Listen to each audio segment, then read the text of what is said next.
Hi, I'm Mark. I'm from Clarice Weddings. I just wanted to put a couple of quick videos together just in regards to finding a photographer for your wedding day, finding a style that you obviously love, but also asking the right questions, so finding out exactly how a photographer will achieve the look, so the end result, so what you see on their website, on their Instagram, on their social media.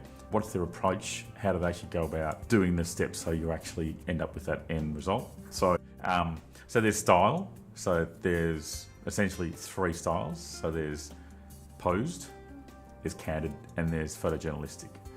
So to define the three, posed is essentially where it's a very stop-start scenario where the photographer will stop you every 5-10 seconds or however long it is, make micro adjustments to knees, to legs, to arms, to hips, to waists.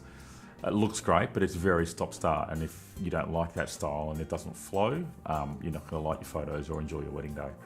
So there's that, which is posed. There's candid, which is sort of halfway between journalistic and the posed. So there's a little bit of posing, not too much posing. Posing is probably not the right word. It's more a case of actually giving a bit of direction. So candid's generally more natural, more journalistic, with a bit of direction. So it flows a lot more and you're going to get some nicer shots. Totally journalistic is essentially where you're actually just going about the day. The photographer has no input into your day. You basically do what you think you've got to do. There's no posing at all. So you don't even know that there's a photographer there. So there's three key styles and they're all very different. So finding a photographer that has a style that you, number one, like the look of, and number two, can imagine yourself doing. Because if you like natural, candid sort of photos and you hire somebody that has very posed photos, because while somebody that has a pose style can still make their photos look candid and natural, there's a lot of direction and there's a lot of posing and instruction. So it's something to be very mindful of. That's probably the number one thing, because at the end of the day, in 10 or 15, 20 years, 30 years, your photos are going to stand the test of time and will be there. And you'll always remember, oh, I love those photos because it was us, or I hated those photos because we did so much posing and it's not us. So just be mindful in regards to who you're actually booking and their style. Actually ask them about that.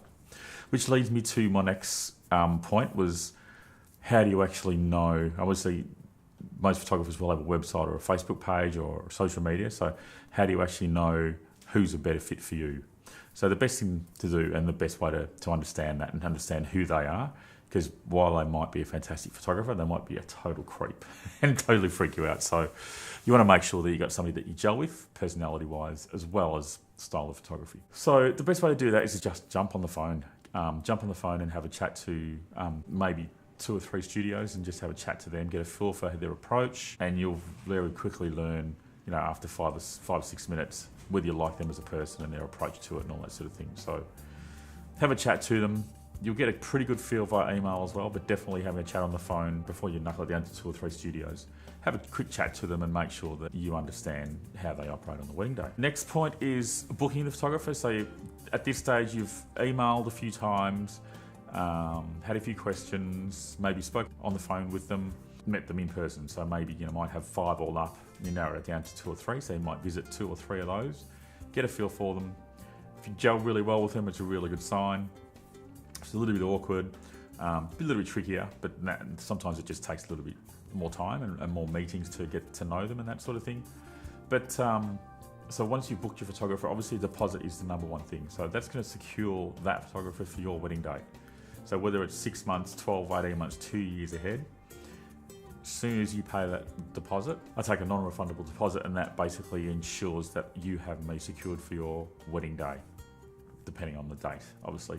So, and with the deposit, there's a contract that all needs to be signed, viewed, and all that sort of thing. I offer all that stuff online, so you can access that, sign everything electronically, and you get a copy of it, and then understand what the balance of payments are. So, some people pay in bulk, they'll pay the whole amount up front. Some people want to pay in 2 lots, some people pay monthly. It really depends on, for me and for my studio, it depends on what you actually, what you're able to commit to. So what suits you guys best? So as I said, I've got examples of people that have a different approach to that. So that's totally cool. There's neither right or wrong, but it's just a matter of what fits in with you guys. Chat soon. Thanks. Bye.